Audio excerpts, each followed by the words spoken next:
Imaginez recevoir un appel de votre président, de votre directeur général ou même d'un ministre. Il vous explique qu'une opération extrêmement confidentielle est en cours. Personne ne doit être au courant. Il faut effectuer un virement immédiatement, sinon les conséquences seront dramatiques. Vous vérifiez l'adresse email, elle semble correcte, le ton est convaincant, mais vous essayez d'appeler votre supérieur et celui-ci est injoignable. Vous venez peut-être de tomber dans ce qu'on appelle l'arnaque au président. Et contrairement à ce que l'on pourrait croire, cette fraude ne vise pas uniquement les petites entreprises. Des multinationales, des milliardaires, des organisations prestigieuses ont perdu des millions d'euros. Aujourd'hui, avec les deepfakes et l'intelligence artificielle, cette arnaque devient encore plus crédible. Dans cette vidéo, je vais vous expliquer comment fonctionne cette fraude, pourquoi des victimes comme Mattel ou Laga Khan se sont laissés piéger, ce que l'intelligence artificielle change aujourd'hui et surtout comment vous protéger. Petite plongée dans l'arnaque au président. Alors, l'arnaque au président, c'est avant tout une arnaque qui est imposée par l'autorité. C'est une autorité qui vous contacte dans l'urgence et évidemment de la façon la plus confidentielle qui soit, en vue de vous demander d'effectuer un virement, souvent au travers d'une pression psychologique. Je suis ton patron. Nous avons acheté une nouvelle filiale. Nous devons effectuer un virement dans les 5 minutes. Si nous ne le faisons pas, nous allons perdre le business et ce sera de ta faute. C'est une pression psychologique incroyable et la plupart des employés, quand ils pensent que l'email ou la demande téléphonique vient de leur CIO, eh bien, la plupart des employés, ils cèdent. Il n'y a donc rien de technique dans cette histoire. Ce n'est pas du hacking, ce n'est pas du James Bond, c'est simplement un employé devant son PC qui est face à un faux dirigeant et qui, sous pression psychologique, effectue des virements dans l'urgence et cela peut avoir des effets catastrophiques pour l'entreprise. Alors c'est quoi l'arnaque au président? C'est donc un escroc qui usurpe l'identité d'un dirigeant ou d'un tiers de confiance pour obtenir un virement urgent. Et c'est toujours en 3 parties. La première, c'est qu'il faut que ça vienne d'une autorité. Le CIO, un ministre, un avocat. Bah oui, un avocat, ça peut vous faire peur aussi. Vous êtes peut-être dans une affaire judiciaire, l'avocat vous dit qu'il faut payer immédiatement, sinon votre dossier n'est pas traité, cela va vous faire peur. Cela doit toujours être dans l'urgence. L'objectif, c'est évidemment de vous empêcher de vérifier. Vous devez payer maintenant. Il n'y a pas de temps à perdre. Si vous ne payez pas maintenant, nous allons perdre le business et bien entendu, c'est psychologiquement extrêmement pressurisant pour vous. Et le troisième point, c'est que cela se fait toujours bien entendu en secret. N'en parle à personne. Je suis ton CIO, je suis ton autorité. Je te demande un paiement urgent, mais c'est à toi que je le demande. Je te fais confiance. Je te donne une responsabilité. Vous voyez, l'escroc amène l'employé à commettre lui-même un impair au sein de sa société en se faisant passer pour un dirigeant, en exerçant des pressions psychologiques et en essayant d'acquérir la confiance du salarié. Donc tous les ingrédients sont là pour que la manipulation cybernétique soit posée et que l'employé se laisse manipuler. Et comprenez-le bien, le piège, ce n'est pas toujours une faille technique, c'est souvent une faille de procédure. Quand l'arnaque arrive par une adresse email, c'est souvent une adresse proche de la vraie adresse email du CIO. La demande est souvent inhabituelle, et donc comme elle est inhabituelle, elle devient plausible, on y croit, puisque d'habitude le CIO ne ferait pas ça, mais là s'il le fait, c'est parce que c'est dans l'urgence, il faut donc répondre aux besoins. Alors, toujours intéressant de voir que le virement est un virement international. Oui, la plupart du temps, c'est un virement international. Ben pourquoi?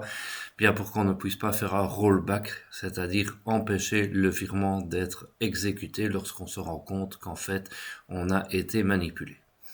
Et dernier point intéressant, ben, le dirigeant qui va vous contacter par adresse email ou même parfois par téléphone, ou par réunion Teams, nous allons le voir, l'intelligence artificielle fait des ravages, ben cette personne, si vous avez un doute et que vous essayez de la rappeler, elle va être injoignable ou elle va vous envoyer un message vous explicitant, je vous ai clairement donné un ordre, il faut mener à bien l'opération, il n'y a pas lieu de discuter. Autrement dit, la personne qui se fait passer pour le CIO va refuser la conversation avec vous de façon à augmenter la pression et à vous faire donc mener l'action qui consiste à payer quelque chose.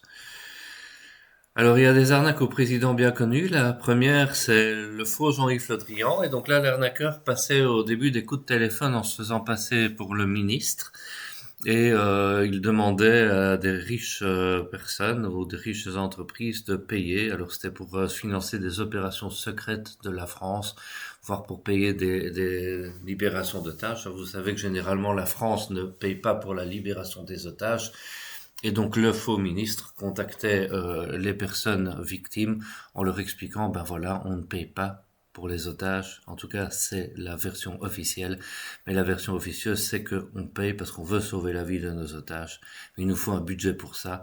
Comprenez bien, on ne peut pas prendre dans le budget de l'État. Voulez-vous financer l'opération? Et donc là, on faisait appel à votre fibre patriotique et beaucoup se sont laissés avoir, comme Aga Khan, qui est un philanthrope milliardaire qui a payé en millions. Et donc ça n'a pas suffi évidemment à l'arnaqueur qui l'a relancé plusieurs fois. Il y a eu d'autres cas et donc on parle vraiment d'une arnaque en plusieurs millions sur simple appel téléphonique. Alors évidemment, ça a fini par faire le tour de la communauté et on s'est méfié des appels du faux Jean-Yves Le Drian. Et donc ce monsieur qui se faisait passer pour Jean-Yves Le Drian, ben, il a fait évoluer son escroquerie en la rendant visuelle. Il menait des appels vidéo. Il faut rappeler, c'est en 2015-2016. Il avait recopié le bureau de Monsieur Le Drian. Il était à distance de façon à ce qu'on ne puisse pas le voir. Et il avait un masque en cire qui lui donnait l'impression d'être le ministre. Et grâce à ça, il a fait d'autres victimes, notamment dans le domaine viticole. Vous voyez où je veux en venir, on est passé de l'appel téléphonique à l'appel vidéo en se déguisant et en imitant un bureau. C'était en 2015, l'intelligence artificielle et les deepfakes n'existaient pas. Maintenant, évidemment, le faussaire n'utilise plus un masque, il fait appel à l'intelligence artificielle, ce qui rend l'arnaque encore plus crédible, puisqu'il y a même dans ce cas-là une imitation de voix. Et donc vous voyez que sur base de simples appels téléphoniques, faisant appel à la fibre patriotique, l'arnaqueur a pu extorquer plusieurs millions d'euros à ses victimes. Il a ciblé au total plus de 150 personnes. Toutes ne sont pas tombées dans le panneau, mais celles qui sont tombées dans le panneau ont payé, et bien payé. Un autre cas, c'est celui de Mattel. Alors là, c'est un faux email qui imite le nouveau CIO et qui demande de faire un virement immédiat pour de nouveaux investissements vers la Chine. Alors le contexte intervient évidemment dans un changement de direction et c'est ça qui rend l'ordre crédible. C'est-à-dire que les employés reçoivent un email de leur nouveau CIO qu'ils ne connaissent pas. C'est un email crédible. Le nouveau CIO, il va changer un peu la donne de Mattel. Il a certainement des nouveaux investissements à faire. Il n'a peut-être pas les mêmes habitudes que l'ancien qui consiste à appeler, il envoie des emails. Tout cela est bien crédible et donc le virement de 3 millions de dollars est effectué en Chine. Alors, par chance, c'est un jour férié et le CIO finit par entrer en contact avec ses employés pour d'autres raisons. Et là, les employés expliquent au CIO qu'ils ont bien effectué le virement de 3 millions de dollars et le CIO dit « mais je n'ai jamais demandé ce virement ». Et comme on est un jour férié, eh bien, on peut arrêter le virement et les fonds sont récupérés. C'est vraiment un coup de chance. La plupart du temps, les fonds ne sont pas récupérés. Et donc voilà, une procédure de validation vaut mieux qu'une bonne intuition. Les employés n'auraient pas dû imaginer la façon de travailler du nouveau CIO. Ils auraient dû s'en assurer auprès de lui. Mais bon, à nouveau, pression psychologique, nouveau CIO, virement urgent, investissement à ne pas laisser passer, etc., etc. On se laisse vite avoir.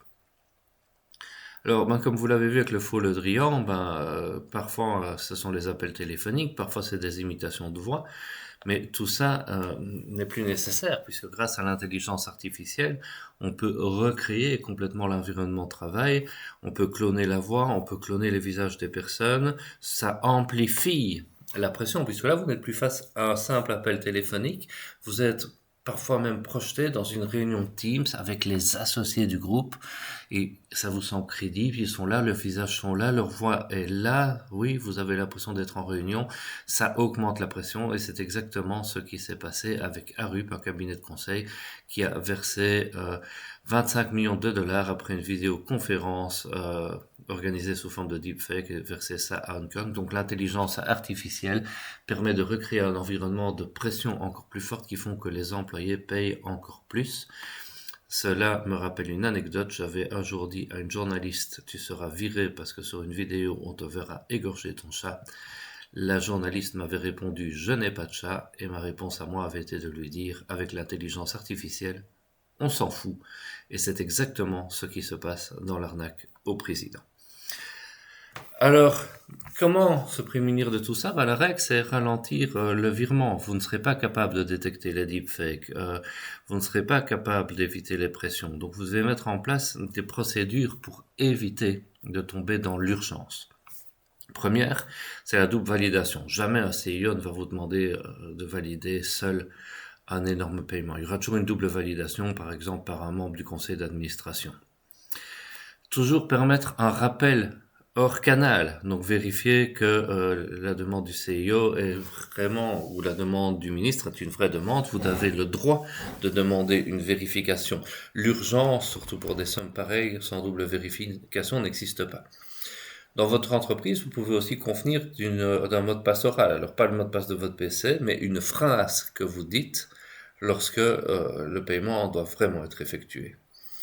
Alors, mettez des seuils de délai. Il n'y a pas de raison de faire des paiements en urgence et formez vos employés. N'oubliez jamais qu'une urgence qui interdit de vérifier, c'est-à-dire c'est vraiment ce qui se cache derrière l'arnaque au CIO, c'est déjà un signal d'alerte. Aucune entreprise digne de ce nom, aucun dirigeant digne de ce nom ne vous empêchera de vérifier avant d'exécuter. Un bon employé vérifie toujours lorsqu'il doit exécuter des virements de grandes sommes et un bon dirigeant fait toujours confiance à un bon employé et cela doit vous permettre de combattre l'arnaque au président.